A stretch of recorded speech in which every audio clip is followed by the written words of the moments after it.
eu quero me somar à fala do pastor Eduardo Lima para parabenizar o Senado Federal pela aprovação da proposta de emenda à Constituição, a PEC, que criminaliza a posse e o porte de drogas, independente da quantidade. A primeira coisa que eu quero falar sobre esse assunto é que o Senado, ele chama o feito à ordem.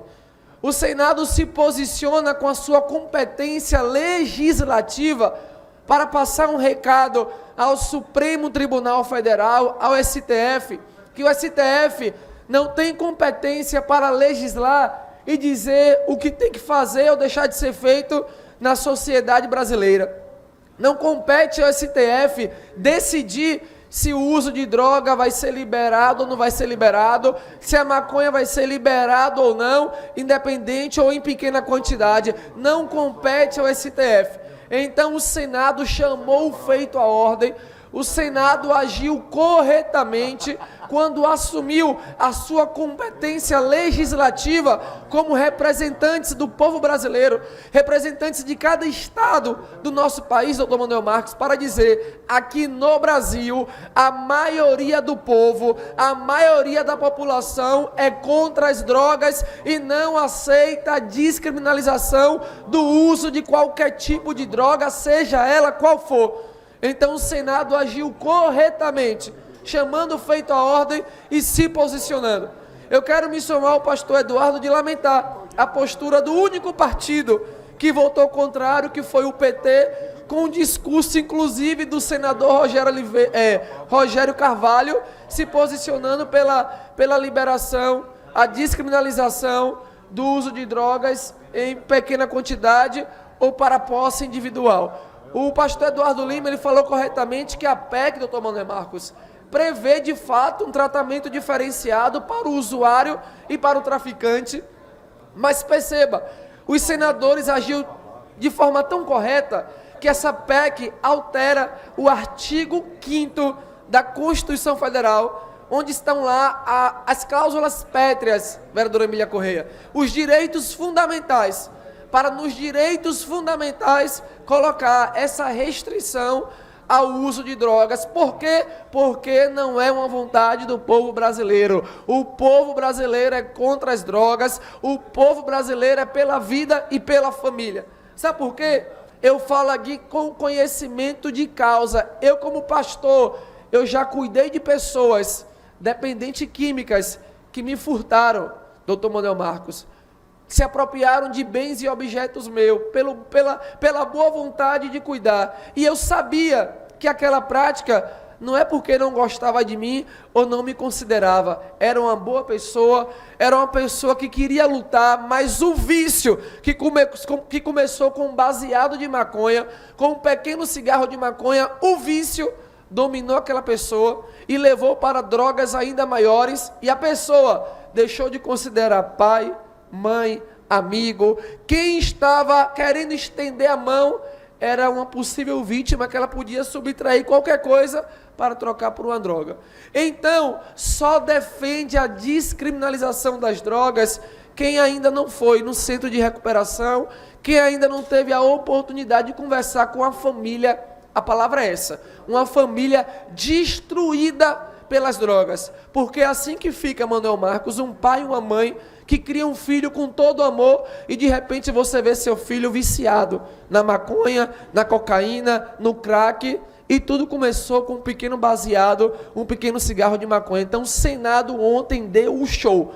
Eu espero que a Câmara de Deputados faça a mesma coisa, porque o povo brasileiro é contra as drogas e o poder legislativo tem que assumir o seu papel e manter o feito à ordem, dizendo aqui quem manda, quem legisla somos nós. O Supremo compete julgar, mas a nós é que vamos decidir e representar a vontade popular. Vossa Excelência tem uma parte. Meu querido pastor Diego, vou fazer essa parte de pé, pela excelência do seu pronunciamento nessa manhã. Eu que trabalho e trabalhei muito em postos de saúde, fazendo pré-natal, ficava angustiado, pastor Diego, com jovens, grávida e usando droga. e aquela droga já vai impor ao cérebro daquele feto que está dentro daquele ventre a ser usuário de droga. E os traficantes do Brasil já estavam todos felizes, comprando áreas para fazer indústria para a produção de droga. Parabéns. Muito obrigado. Vossa Excelência fala com autoridade e com conhecimento de causa. Vereadora Emília Correia. Vereador Pastor Diego, eu comungo também desse pensamento, exatamente porque, na minha experiência como defensora pública, eu vi várias famílias destruídas, mães, muitas vezes, tendo que acorrentar seus filhos, porque são drogados e ela não consegue controlar, e não tem tratamento, e não tem absolutamente nada. Filhos que, muitas vezes, fogem de casa, a mãe tranca as casas para que ele não volte, com medo dela mesma ser atingida, eles entram pelo telhado. Então, é um cenário assim, sem controle, a gente não está preparado, além do que foi feito, graças a Deus, já no Senado, né? E muito importante isso, o senhor disse muito bem, o Supremo não tem que legislar, quem tem que legislar é Senado, é Câmara Federal, é câmaras espalhadas pelo Brasil, o Supremo tem que julgar, sempre, de forma imparcial. Então, entendo que essa é uma pauta muito importante para o nosso país e que seja assim. Apenas queria comungar da fala de Vossa Excelência. Muito obrigado pela participação de Vossa Excelência.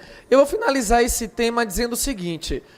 2013, o Uruguai se posicionou pela descriminalização das drogas. Você quer saber o resultado? As pesquisas aumentam. No Uruguai, aumento do número de assassinatos, aumento do número de internações, aumento do número do tráfico ilegal. O país agora, vereadora Emília, luta para tentar voltar atrás, porque foi para uma descriminalização geral, achando que ia resolver, que ia minimizar as coisas, queria combater o crime organizado. Pelo contrário, fomentou ainda mais, aumentou o índice de assassinato, pessoas sendo assassinadas, o crime organizado tomando conta do país, por causa de uma facilitação do uso de drogas. Um outro exemplo, a Holanda.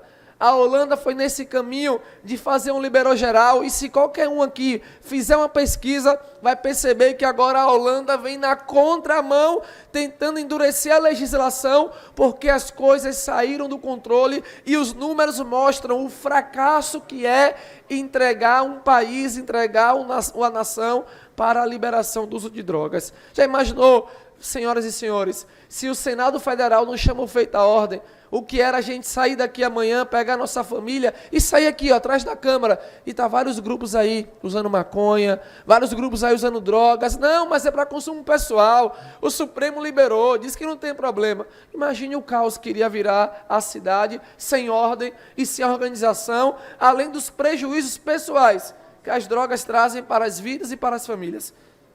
Bigode, Vossa Excelência tem uma parte. Pastor Diego, eu quero lhe parabenizar pela sua preocupação e que, graças a Deus, as igrejas estão aí lutando em defesa, principalmente, ô Monomarco, para aqueles mais necessitados. Mas se a gente vê assim os mais necessitados, mas hoje a droga está tão de um jeito que ela está afetando a classe média alta, não é só o pobre lá da periferia, não. Eu gostaria aqui, pastor Diego, fazer um apelo aqui ao governo, Fábio Mitidieri, que ele olhasse essa situação e investisse em abrigos para recolher muitas pessoas drogadas que tem nas ruas e muitos nas periferias também de nossa capital e do estado de Sergipe. Mas eu acredito que daqui para lá o governador Fábio Mitidieri vai pensar nessa situação para salvar muitas vidas e muitas mães, que quem mais sofre, pastor Diego e todos os colegas vereadores, é as mães. Se eu fosse apanhar de lágrimas derramadas de muitas mães na minha porta, pedindo socorro para salvar o filho, não estava no gibi, né? Mas que Deus o proteja, que o governador nos ouça essas palavras aqui do parlamento, que veja com carinho a situação. Muito obrigado, Deus o abençoe. Muito obrigado, vereador Bigode.